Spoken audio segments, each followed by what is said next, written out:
Former House Oversight Chairman, Committee Chairman, and Fox News contributor Trey Gowdy. Good evening to you, sir. Good to see you this evening. Yes, ma'am. So what was your reaction to that? I mean, that's an ugly exchange. It's not the kind of thing that you see often on Capitol Hill. What do you think? Well, the process is unprecedented. We had a lot of bad days. The 8 years I was there, we never had a day where we all asked a chairman to step down. The substance is what really caught my attention, Martha. There's only one campaign that took negative information from Russia. There's only one campaign that actually paid for that information. Remember in the Barr letter, the summary that Barr sent, despite multiple opportunities, no evidence of collusion between the Trump campaign and Russia. And yet Fusion GPS and the Clinton campaign was actually spending money to dig up Russian dirt on Trump. And for Adam to, I've never heard him address that. I've heard him talk about the Trump Tower meeting where nothing happened, but I've never, in fact, he went to court to keep us from finding out about Fusion GPS. So I think he'd be taken a little bit more seriously if every once in a while he acknowledged the only campaign that took information from Russia was the campaign he supported. All right, so now to the report itself, which we're learning is over 300 pages. There's all kinds of estimates, but it's a lengthy report. When you look at other reports, the Starr report, it's sort of in line with what we have seen in the past, though. But a lot's being made of the size of this document. What do you think? Honestly, I thought it was kind of short. The report. Yeah, so did I. 2 years, 300 pages. I mean, I'm reading Crime and Punishment right now. I wish it were only 300 pages. It's like 1,000 pages. I thought, given the amount of time, the witnesses they interviewed, the search warrants, the subpoenas, I expected something longer. Perhaps the collusion section is not that long, and then the what Russia did to us as a country is longer, but I expected it to be longer. What about the release of the report? You know, Jerome Nadler asked for it, the chairman of the committee. He wanted it by April 2nd. He said that was a hard deadline. He had, I guess, about a 10-minute conversation with the Attorney General, Bill Barr, who said it may take longer than that. What about the time frame? Yeah, I actually, you know, Mueller and Barr, what the Democrats are asking Mueller and Barr to do is actually to break the law. They cannot disseminate grand jury material. They cannot disseminate classified information. Imagine how much sources and methods and otherwise classified information is in the Mueller report. If he did a good job, and I suspect he did, it is chock full of classified information. So you got to scrub it. You got to scrub the grand jury material. I'm in a really small group of people that actually doesn't think the report should be made public, because the Department of Justice is a true false agency. You either indict or you do not indict. But you don't do Oppo research and then turn it over to someone like Adam Schiff, which is all he wants. He just wants any kernel of negative information about President Trump so he can use it in 2020. So you have talked about the fact that you would like to see some investigation. There are ongoing investigations into what happened on the other side of the equation, how this whole thing got started, how they had the FISA applications go through. Here is an exchange between you and the former CIA director, John Brennan, back in May of 2017 with regard to the Steele dossier. Watch. Do you know whether any of the underlying allegations made in the Steele dossier were ever tested, probed, examined, cross-examined? There were efforts made by the Bureau to try to understand whether or not any of the information in that was valid, but I don't have any firsthand knowledge of it. Do you know if the Bureau ever relied on the Steele dossier as part of any court filings? I have no awareness.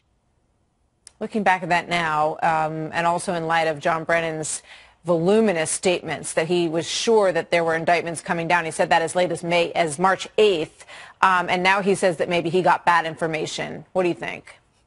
Maybe.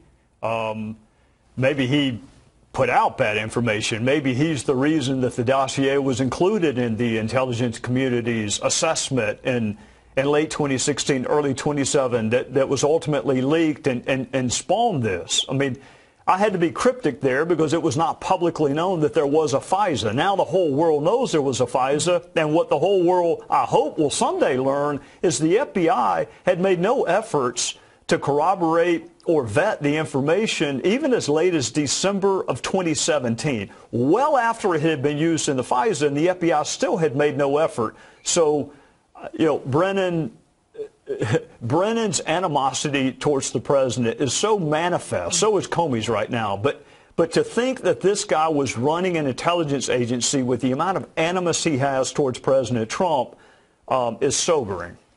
Judge Napolitano was on earlier today, and he said this. Let's play it, and I'll get a quick response for you, and then we got to go. I think that Congressman Schiff is correct. In that report will be evidence of the existence of a conspiracy. In that report will be evidence of obstruction of justice, interfering with an FBI investigation for a personal gain, but not enough evidence to prove it beyond a reasonable doubt. You agree with that? I don't know, and I hope Judge Napolitano also said, and the reason that law enforcement agencies don't release reports is for that very reason. If you're not going to charge them, I mean, imagine if every law enforcement agency said, look, we didn't have enough information to charge you, but we're going to go disseminate all the negative stuff we learned. We don't do that in this country. You're presumed innocent. If you want to remove that presumption of innocence, take them to court. Don't release a report. Trey Gowdy, thank you very much, sir. Good to see you tonight.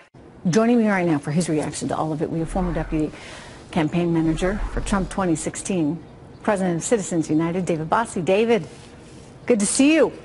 Good evening. All right, I want to share with you, straight from the New York Times here, some on Mueller's team say report was more damaging than Barr revealed.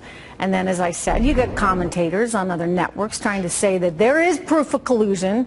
They're sure of it. They got unnamed sources. Like I said, you know, another Adam Schiff moment.